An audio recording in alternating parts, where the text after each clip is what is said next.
കർത്താവിൻ്റെ അതിവിശുദ്ധ നാമം വാഴ്ത്തപ്പെടുമാറാകട്ടെ. ന്യായാധിപന്മാരുടെ പുസ്തകം 6-ാമത്തെ അധ്യായം അതിൻ്റെ 14-ാമത്തെ വാക്യത്തിൽ നാം ഇങ്ങനെ വായിക്കുന്നു: അപ്പോൾ യഹോവ അവനെ നോക്കി, നീ ഈ ബലത്തോടെ പോക, നീ ഇസ്രായേലിനെ മീദ്യാന്യരുടെ കയ്യിൽ നിന്ന് രക്ഷിക്കും, ഞാനല്ലയോ നിന്നെ അയക്കുന്നത് എന്ന് പറഞ്ഞു.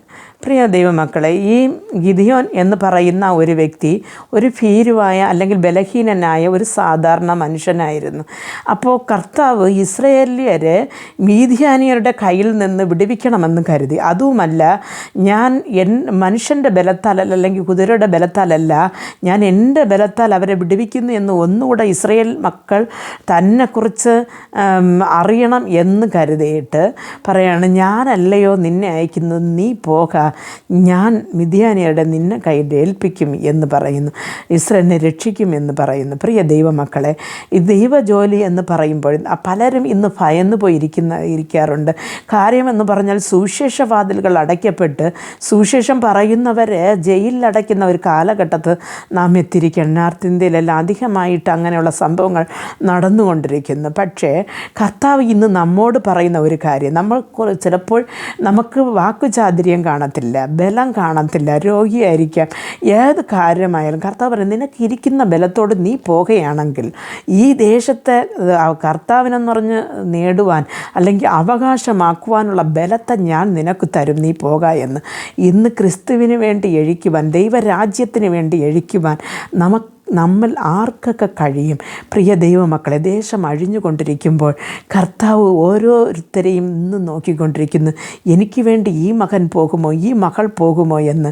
പ്രിയ ദൈവ പൈതലെ, ഈ മെസ്സേജ് കേൾക്കുന്ന നിങ്ങൾക്ക് ആർക്കെങ്കിലും ദൈവവേല ചെയ്യുവാനുള്ള താല്പര്യമുണ്ടെങ്കിൽ കർത്താവിനെ ആശ്രയിച്ചുകൊണ്ട് നിങ്ങളുടെ പാസ്റ്ററോട് കൂടെ ആലോചന ചോദിച്ച് ദൈവവേല ചെയ്യുക. നിർബന്ധമായിട്ടും നമ്മുടെ ദേശത്തെ പിടിച്ചടക്കുവാൻ ശത്രുവിൻ്റെ കരങ്ങളിൽ നിന്ന്, പൈശാചികൻ്റെ കരങ്ങളിൽ നിന്ന്, അല്ലെങ്കിൽ വലിയൊരു നരകത്തിൻ്റെ അഴിവിൽ നിന്ന് നമ്മുടെ ദേശത്തെ രക്ഷിക്കുവാൻ ഉള്ള കഴിവും പരിശുദ്ധാത്മാവിൻ്റെ ശക്തിയും കർത്താവ് നമുക്ക് നൽകും. പ്രാർത്ഥിക്കുക. ഞങ്ങളെ അതിവാത്സല്യമായി സ്നേഹിച്ച് വഴി നടത്തുന്ന സ്വർഗസ്ഥ പിതാവേ, കർത്താവെ, മീദ്യാന്യരുടെ കയ്യിൽ നിന്ന് ഇസ്രായേൽ കർത്താവ് ജനങ്ങളെ വിടുവിക്കുവാൻ ഒരു ബലഹീനനായ ഒരു ഗിദിയോനെ അയച്ചതുപോലെ കർത്താവെ, ഈ വചനം കേട്ടുകൊണ്ടിരിക്കുന്ന നിൻ്റെ മക്കളിൽ ആരൊക്കെ കർത്താവെ അങ്ങയുടെ വേലയുമായി ഇറങ്ങണമെന്ന് ആ താല്പര്യമുണ്ടോ, ആഗ്രഹമുണ്ടോ, അവർ ധൈര്യത്തോടെ ഇറങ്ങി മുമ്പോട്ട് പോകുവാൻ അങ്ങയുടെ ആത്മാവിൻ്റെ ബലം കൊടുക്കണമേ.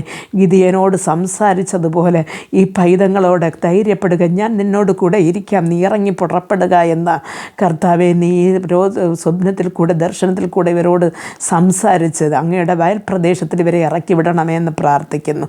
യേശു ക്രിസ്തുവിൻ്റെ നാമത്തിൽ പ്രാർത്ഥിക്കുമ്പോൾ പ്രാർത്ഥന കൃപയോട് കേട്ട് മറുപടി നൽകി തരണം നല്ല പിതാവേ. ആമേൻ.